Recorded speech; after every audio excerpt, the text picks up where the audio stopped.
I mean, this is a process it's actually a very quick process this time. We'll have just 1 year for the whole preparatory process and conference for the Financing for Development. But for those of you who've been around for longer and did Monterey and Doha, you know that that's a very accelerated process. So we went through substantive sessions and some hearings already.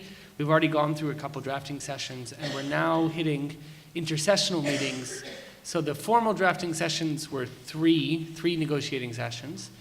And we've already gone through 2 of those. So we're actually 2/3 of the way through the negotiations, supposedly, though you wouldn't know it from the state of political consensus. But announced last week was the formal announcement of the dates, which many of you may have heard of already, which were announced at the last drafting session provisionally for intercessional negotiations. So they start next week, for all of next week, and then there will be again another week at the end of May, with the provision for another week at the beginning of June, should there be need for it, and then the final negotiating session in mid-June, and then before the international conference in July. So just, I can report that the first draft of the accord, the outcome document, is nearly complete. So Ambassador Pedersen, who gives his great apologies for not being able to be here yesterday, and Ambassador Talbot were working on it all day yesterday. Actually, have been working on it round the clock since Sunday, not taking even days off. So they are nearly finished with it, and it should be available hopefully today or tomorrow. But it's in the final stages. We expect there to be line-by-line negotiations starting next week. So, you know, we've come through a couple of weeks of sort of general negotiations and comments and people's opinions on the various chapters, and we're now moving into a stage where we will get true intergovernmental negotiations next week. And there has been a request by some of the countries that we have smaller negotiating sessions, which means that it will no longer be 194 odd countries plus observers and unions and whatever else who sit in the room. They're going to move to some smaller sessions starting next week already. So that means smaller groups of countries. Some expectations. So the revised draft this week will have very intense negotiations. We hope to end the negotiations by the end of June at the very, very, very latest. I mean, the goal is to finish by June 19th and to have an outcome document finished by then. Now, there is some possibility that it might extend. So that final drafting session in June may go over into the weekend and into the following week, depending on how member states feel. I just also want to note the modalities for the conference itself in Addis Ababa. There will be 6 roundtables. The final topics have not been selected yet, so you may have had some discussion about that. They've just roughly divided them 3 on global partnership and 3 on means of implementation. And I think they're going to have further consultations with member states about what the exact specific topics will be as the process moves forward, including next week. And then there will be, of course, plenaries for the heads of delegation to speak. And at some point, I'm sure Stefano will tell us about the Civil Society Forum, which is being planned. So I won't mention that too much. So just to say how we think opportunities arise for civil society. So far, it's been very open to civil society in New York. We have not been at all strict on accreditation or anything like this. We've tried to be as open as possible. This has been both a traditional sort of a tradition at the Financing for Development Office, let's say, as well as the opinion of the co-facilitators, the ambassadors of Norway and Guyana, who are quite keen to have civil society involvement. So there's been lots of flexibility, but we do not expect to maintain the similar type of arrangement for civil society to engage as we've had in the past.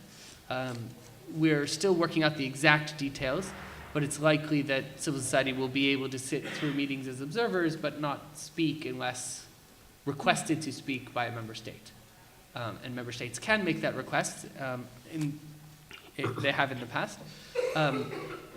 This is also likely to be so that you don't feel singled out, it's likely to be the same for all institutional stakeholders as well. So the OECD and the UN agencies and the World Bank and the IMF will also probably not have open floors and open mics. It will be up to member states now. You also can always organize side events in New York, and those of us in the FFD office can help. Many of you will already know my colleague Daniel Platz, who does a lot of arrangements with you guys, and we're always happy to help get those things organized in any ways we can. The side events in Addis Ababa, if you want to have formal side events, are also now open for registration. It's on the FFD conference website. So that only opened last Thursday, I think, or Friday, for formal registrations. Just a quick overview. I mean, you heard all of this yesterday, I think, or largely. But these are, this is my personal opinion, by the way. Sorry, I forgot to preface these things, that anything of this nature is in my personal capacity. But these are the issues that are causing the most debate amongst member states. And I think they're the areas where member states will find it harder to get agreement, and thus also where civil society is likely to have more ability to impact the final outcome, because the status of what's agreed is not so obvious always. So just my informal advice, again in my personal capacity, I want to emphasize two things. One is that this is now really, it always has been, but is really becoming a member state-driven process. So it's really up to governments to decide what happens in the outcome document. And that has a lot of implication for how you as civil society can influence the process. Whereas in the past, in the past couple months, there's been opportunity for more direct engagement with the process, as well as influencing the co-facilitators as they prepare drafts of the outcome document. Once the first draft is done this week, today, roughly, the changes to that document will really come from member states. So you really have to work with your governments, which is why the last thing on that list is really important. The political will is really crucial. And I think it really chimes with what comments we had yesterday in the plenary about implementation. Because political will should not be only about what language goes in the outcome document, but political will is also about what happens in the end. To remind people that we had commitments for meeting 0.7 targets, very firm ones with timetables in the last FFD conference. Now they didn't happen. And it's my personal opinion that whatever gets written in an FFD outcome document, it's great to have commitments there, but they only happen in country. So for all sides, for any kind of political commitment, it has to happen in country. And that means if we want some of the European governments that have made aid commitments, to meet those commitments, they have to be held accountable in country to do that. It's not going to come from New York. So as much as they can get pressure in New York to do what they've signed up to do, unless it makes sense for them domestically, politically, it's not going to happen. And so political will is really crucial, and that's very true for all of those issues that I put up, which are the sort of key debate areas. We have to civil society will have to generate the political will within their governments to compromise on those issues and to implement, in the long run, whatever comes out of the FFD process. So that's all I was going to say, because I was told to keep it short.